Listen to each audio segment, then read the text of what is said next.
Assalamualaikum warahmatullahi wabarakatuh. Selamat datang ke channel Nur. Ini Carrie Love. Silau kawan-kawan. Okey, hari ni Kak Nur nak tanam apa? Sayur Kak Nur lah. Sayur apa tu? Kejap. Ada kutu kawan-kawan dekat strawberry Kak Nur ni. Ada je. Okey. Kak Nur nak tanam, Kak Nur punya kailan ni dah besar. Kena tanam kawan-kawan. Separuh Kak Nur dah tanam ni. Dah tanam dah separuh. Jadi ada lagi sikit. Jadi kita kena alihkan lah. Dialihkan. Nampak ni. Kita alihkan. Ya kawan-kawan, sambil tu Kak Nur nak cerita sikit lah. Kita sambil-sambil nanam ni kan. Nampak ya kawan-kawan? Tak nampak ya? Selalunya menanam ni pagi-pagi tu lebih bagus lah. Kalau petang dia kawan-kawan silau lah kawan-kawan. Tak tahulah Kak Nur nak macam mana nak apa. Dia silau kawan-kawan. Oi. Kak Nur alih ni jap. Awak suruh sini sekejap ya. Tengok silau tengok. Tak nampak. Cerah sikit kan? Okey. Cerah sikit ya kawan-kawan ya. Sekejap. Kita betul-betulkanlah sikit. Gelap-gelap sikit. Sorry ya kawan-kawan. Okey. Kak Nur nak tanam ni. Kak Nur punya tumbuhan ni. Tanah-tanah ni. Kita tambah tanah baru sikit. Supaya kita punya sayur kailan ni dia membara-bara nak hidup kawan-kawan. Okey. Kak Nur nak cerita sikit lah. Kak Nur nak cerita. Seram-seram sikit. Sikit-sikit je. Tak seram banyak. Nanti kawan-kawan tak boleh tidur. Okey. Kawan-kawan tahu kan. Kak Nur ni duduk dengan nenek. Okey. Sejak duduk Kak Nur anak dara. Duduk dengan nenek. Sebelum Kak Nur macam umur 11. Sebab Kak Nur dah duduk dengan nenek umur 8 tahun sampai umur 12 tahun. Jadi sepanjang tu sekolah tu maknanya kami duduk dekat rumah. Sebab orang asli ni dia ada rumah bantuan sendiri. Kalau sekejap minta maaf kawan-kawan. Nanti Kak Nur alih. Sebab kat mentara tu Kak Nur nak tanam dulu. Okay. Jadi sentiasa ada rumah bantuan lah. Rumah bantuan bantuan untuk khas untuk orang asli ada. Disediakan rumah ya kawan-kawan. Untuk orang asli. Setiap rumah tu ada termasuk nenek Kak Nur lah. Okay. Mak dulu pun ada rumah bantuan tu. Jadi kami akan duduk rumah bantuan tu lah sepanjang Kak Nur sekolah ya. Sebabnya senang sikit kan. Tapi setelah Kak Nur umur 13 tahun, nenek mula berpindah ke rumah duduk di tepi hutan. Pinggir hutan lah. Kena kata pinggir hutan tak juga. Memang hutan besar kawan-kawan. Hutan besar. Jadi bila kita duduk hutan ni, Kak Nur umur kadang-kadang Kak Nur duduk setahun dengan nenek, kadang-kadang duduk dengan ayah macam tu kan. Bila Kak Nur duduk tu, dah start lah nenek duduk di pinggir hutan. Memang bukan pinggir lagi, memang hutan. Hutan besar tu. Hutan yang ada nibung, ada pokok besar-besar.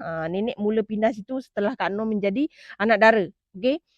Setahu Kak Nur je lah. Sebabnya adik Kak Nur yang bongsu tu dia kecil kan. Jadi dia masa tu duduk dengan ayah, duduk dengan nenek. Sekejap-sekejap macam tu lah. Nak dia tak dia kan. Memang Kak Nur sejak Kak Nur nak dara tu nenek mula buat rumah dekat hutan. Air buat perigi. Kita tanam-tanam. Nenek kan kerjanya cucuk atap kan. Dia jual atap. Ada orang borong nanti dia buat. Macam tu lah nenek buat. Jadi duduk kat hutan. Alasan dia supaya senang nak cari bahan-bahan untuk dia cucuk atap tu. Sebenarnya kawan-kawan, dia memang nak cucu dia duduk hutan. Bukan apa. Nenek ni dia agak biasalah kan cucu perempuan. Walaupun Kak Nur ni bukannya orang yang lawa sangat. Tapi manis tu ada. Kalau tak puji diri sendiri, siapa nak puji diri kita kan?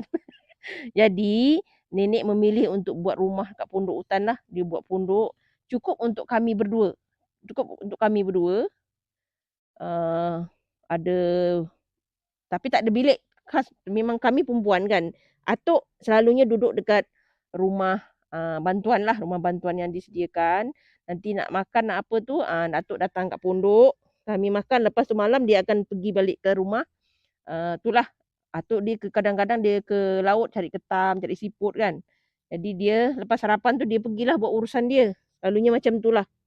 Okey. Jadi Kak Noh ceritalah pengalaman Kak Noh duduk di, eee, pinggir hutan tu, berbagai-bagai pengalaman, okey. Eee, tapi nenek Kak Noh ni sebab dia pemberani, orangnya memang beranilah kawan-kawan, tak payah cakaplah dia. Dia pergi hutan seorang, dia pernah hampir lemas, tolak sampan kat sampan tu macam menggelunsur kan. Kak Noh menyaksikan sendiri, dia boleh berenang balik, nenek biasalah kan orang tua, nenek ni memang jenis dia memang orang kata superwoman lah. Dia boleh buat semua benda sendiri, dia buat pondok sendiri, dia bila minta tolong kat orang tapi orang tak ada nak buat, dia akan buat sendiri. Macam itulah pondok kami duduk tu, dia buat sendiri, alhamdulillah kami boleh duduk 2 orang bertahun-tahun kawan-kawan, bukan sebulan 2, bertahun-tahun pondok tu. Kami bela apa, bela ayam, bela apa, bela anjing kena belalah sebab kita duduk dekat hutan dan kita pun dibolehkan bela sebab kita tak Islam kan. Kalau orang yang ada kebun pun Islam pun boleh belakan anjing atas keperluan keselamatan, jadi belalah. Okey. Dalam masa bela tu, jadi anjing tu bila akan mengunggung kawan-kawan kan, ada bunyi apa, ya Allah tolonglah jangan gelap handphone. Ada bunyi yang bukan-bukan kan. Kak Noh mengalaminya beberapa peristiwa yang agak seram dan ada yang menakutkan, tapi yang menakutkan Kak Noh tak nak cerita dulu kawan-kawan. Kawan-kawan tak boleh tidur. Okey kawan-kawan, kita pindah dulu kawan-kawan. Muka Kak Noh sekejap ada, sekejap tak ada ni. Okey kawan-kawan, Kak Noh dah siap, siram apa semua, dah siap.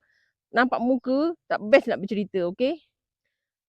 Kak Noh sambung ya. Okey, duduk dekat hutan, mestilah kita akan dapat situasi yang macam-macam. Antaranya Kak Noh dengar Cik Puan Kunti mengilai sebab kebetulan pondok Kak Noh dengan pokok besar, orang kata pokok jejawi pokok yang besar yang akar dia berjurai tu. Satu malam, mula-mula bunyi tu jauh tak, orang kata kalau bunyi tu jauh, benda tu dekat dengan kita. Kalau bunyi tu dekat, orang tu jauh. Tapi sebenarnya mayang Kak Noh dengar tu memang dekat, dia mengilai, dia menyanyi. Kak Noh sebut menyanyi lah ya. Dia menyanyi tu, mula-mula slow slow slow, lepas tu dia bunyi kuat betul-betul, macam ni, pokok kelapa sawit ni, atas tu, pondok kami kat bawah ni. Kawan-kawan dia menyanyi kawan-kawan dekat 10 minit kawan-kawan. Masa tu nenek Kak Noh ni kan, orang kata kira ahli perubatan tradisional lah. Adalah dia punya jampi-jampi dia kan. Yang dia cakaplah, siap cakap-cakap lagi, "Kau jangan pergi kat sini lah, jangan ganggu aku dengan cucu aku ni. Kami nak duduk sini aman-aman, kau nak pergi jauh-jauh. Jangan nak buat nyanyi mengilai kat sini," kan. Dia nak sebut tu mengilai lah. Okey. Kak Noh sebut, Kak Noh benda jadi seram kawan-kawan. Kak Noh cuba cerita tu supaya kawan-kawan tak dengar seram sangat ya. Bunyi tu memang menyeramkan kawan-kawan. Okey.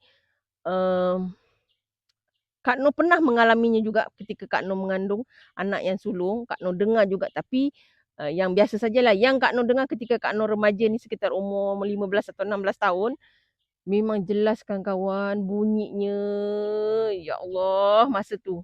Kita tak tahu apa benda kan, tapi ketika tu sebab Kak Noh ni memang dah minat Islam tu dari mula. Okey, jadi ketika tu Kak Noh sebutlah Allahu Akbar dalam hati kan, dalam bumi tu. Nenek dia bakar apa, dia bakar kulit bawang, bakar kulit belangkas, dia bakar cili api, lepas tu dia "Kau pergi jauh lah." Dia duduk kat luar, Kak Noh kata, "Nenek aku ni karang," kata. Aku pula yang tertinggal dalam. Dia bercakap tu, lamalah dia bercakap dengan benda lah tu, Cik Pun tu. Kak Noh kata, "Sabar je lah nenek aku ni." Setelah 10 minit tu dah reda, dia selamba, dia isap okok dia, makan pinang, dia tidur. Bayangkan Kak Noh ni dah tak boleh tidur sampai pagi kawan. Gara-gara nenek. Dia boleh pula, itu satu peristiwa, dia boleh pula bercakap dengan Cik Pun macam tu kan.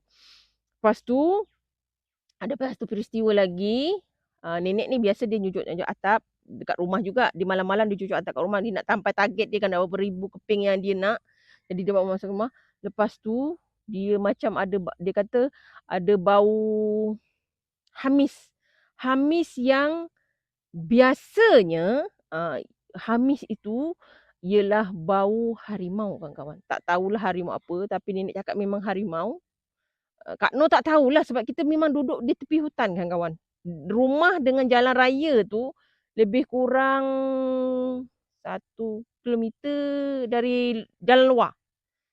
Daripada rumah bantuan tu dengan hutan tu lebih kurang 1 kilometer lebih sikit lah, dekat 2 kilometer lah untuk masuk dalam rumah pondok kami berdua tu. Tengah-tengah tu Kak Noh dah baring-baring dengar-dengar radio kan. Lepas tu nenek cakap, "Kau slow ke radio kau?" Katanya. "Kenapa?" "Duduk diam-diam," katanya.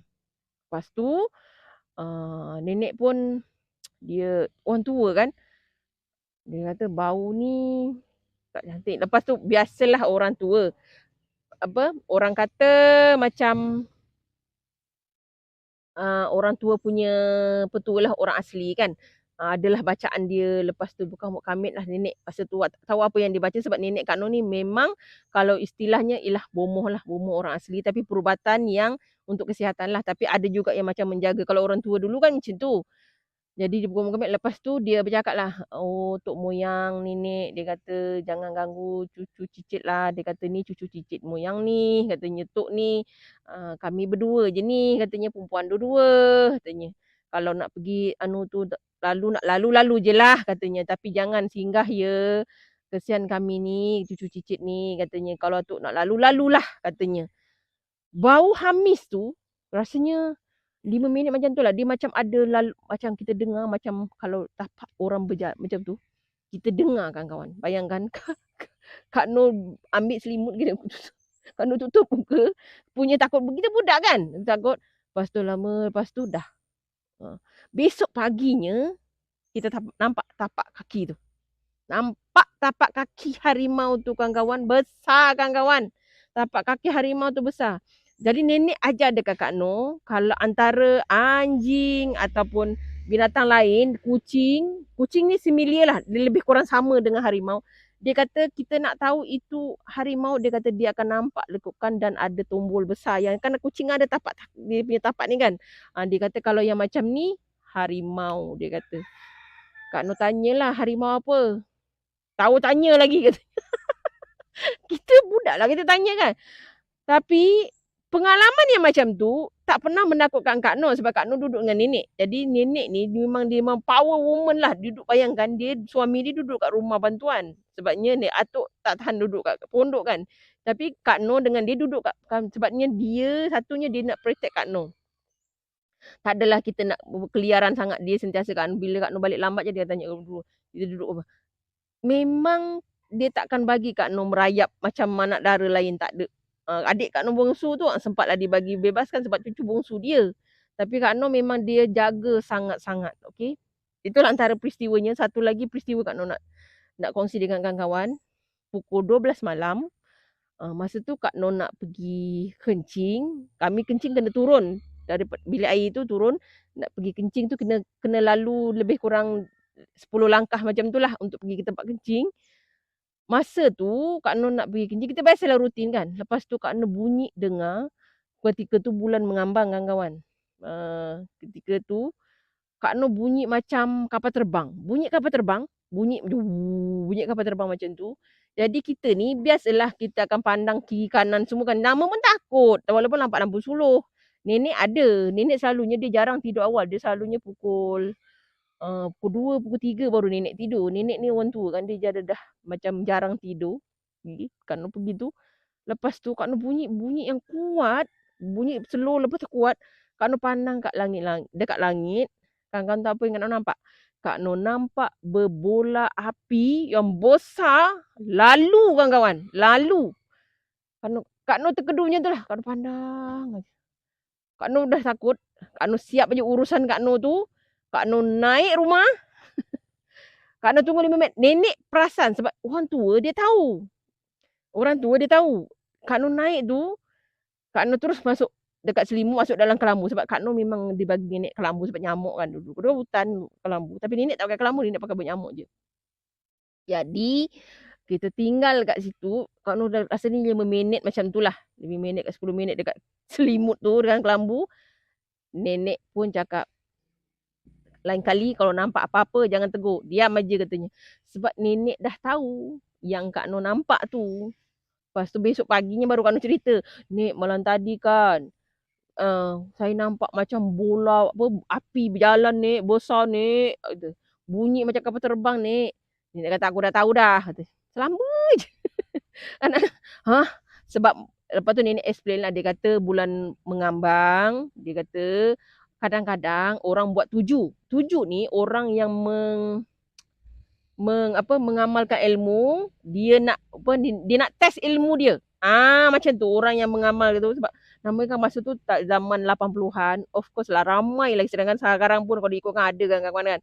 80-an tu kira orang nak bulan mengambang ni orang akan menguji ilmu dia, ketahanan ilmu dia, kekuatan ilmu dia macam tu lah. Jadi Kak Noh cakap, dia kata kalau kau nampak kat mana-mana benda yang macam-macam tu, dia kata jangan tegur. Takutnya benda tu bukan untuk engkau tapi disebabkan engkau tegur nanti kau kena, dia kata. Sebenarnya orang tu hanya nak menduga apa orang kata mengetes ilmu dia setakat mana, okey. Kalau kita tegur kita yang kena, dia kata. Sebab itu orang kata buat tuju-tuju, okey, macam nak test ilmu dia lah. Dia kata nak nampak jangan tegur lain kali katanya. Macam itulah kawan-kawan pengalaman Kak Noh, antara pengalaman seram yang Kak Noh alami. Kak Noh harap-harap dah terpanjang video ni, dah harap-harap kawan tak bosan lah. Itu antara pengalaman Kak Noh lah, duduk di tepi hutan, mengalami elemen-elemen mistik macam tu.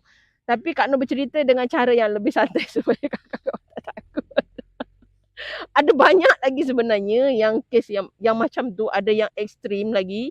Tapi nantilah kalau ada masa Kak Noh akan kongsi lagi dengan kawan. Itu saja pengalaman Kak Noh duduk di pinggir hutan dan mengalami pengalaman-pengalaman seram yang boleh tahan lah. Okay.